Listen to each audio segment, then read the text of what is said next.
acabat de dinar. Ara ens anirem cap al briefing amb tot l'equip, que ara tenim briefing obligatori per a tots els del Dakar Clàssic, que ens ho faran aquí en un escenari que han muntat superguapo. Tenim uns puffs del Dakar super ben parits. I res, que ens expliquin exactament tot, les coses importants i així, coses que hem de saber. I en res, comencem.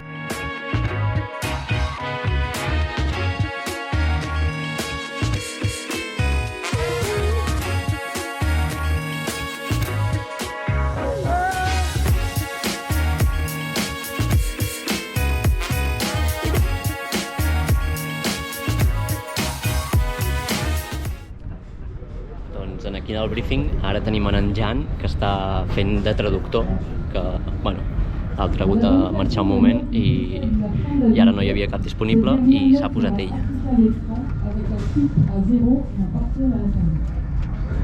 Se va a fijar en la pantalla cuando acabemos, el trip a cero y el tiempo final.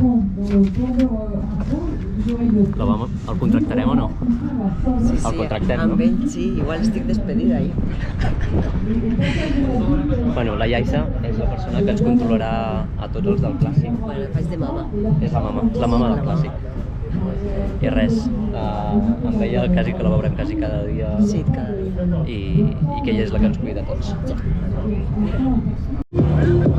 Estem aquí amb l'assistència de Pedregà, que ara tocarà, després del briefing, toca fer la foto de família de tot el team. Aquí en Sergi, tots els mecànics, els nostres col·legues, estan tots aquí amb les motos ja preparats, posant el side by side. I ara farem una foto perquè som més de 50 persones aquest any i segur que és una foto espectacular, que ara la posaré aquí en pantalla. I observeu, acaba d'aparèixer un dels projectes del Dakar Future 1000, Mission 1000. És una moto elèctrica, 100% elèctrica. I suposo que això ho han posat una mica com la conya, però com que no fa soroll...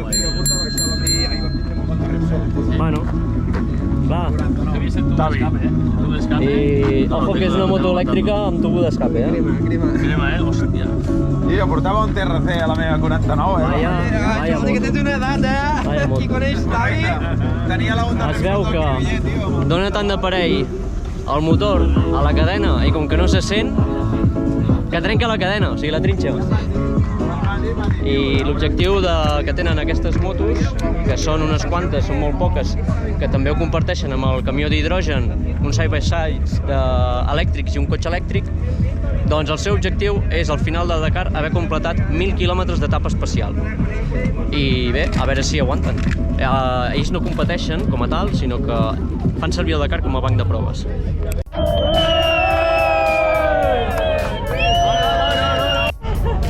Foto de família feta i ara un altre briefing. En aquest cas farem el briefing amb el nostre equip, els de Pedregà, i que ens donaran informació sobre com es durà a terme aquest Dakar Rally.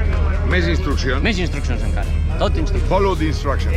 Tots són instruccions, però bueno, tot sigui per la nostra seguretat i també per passar-nos bé. Per la seguretat primer. Exacte.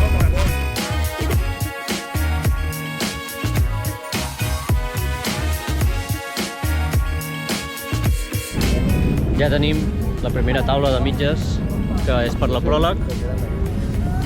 Ja estem menjant. I la Tabata de Madrid. Tabata no habla catalán porque es de Madrid, pero entiende algo. Y Tabata va en un camión. Un camión rosa gigante. I un d'aquests dies, bueno, mirarem de demà perquè llavors no tindrem temps, us l'ensenyarem, que segur que serà espectacular. I ens ensenyarà una mica la seva oficina. També ho ensenyarem al meu TikTok, així que seguiu el TikTok. Seguiu el TikTok d'en Jan, el deixem el link a la descripció i també aquí dalt. Doncs estem aquí amb la Sandra. Estic acabant aquí d'editar el vlog d'avui. I res, ara ja estem cansadets, hem tingut un briefing molt llarg, 2 hores i mitja. I demà ja tenim l'etapa pròleg, on ja posarem el Dakar a la punta de la llengua i a córrer. Així que espero que us hagi agradat aquest vídeo. Recordeu subscriure-us per més vídeos com aquest. I molt de gas i Tiempo, tiempo.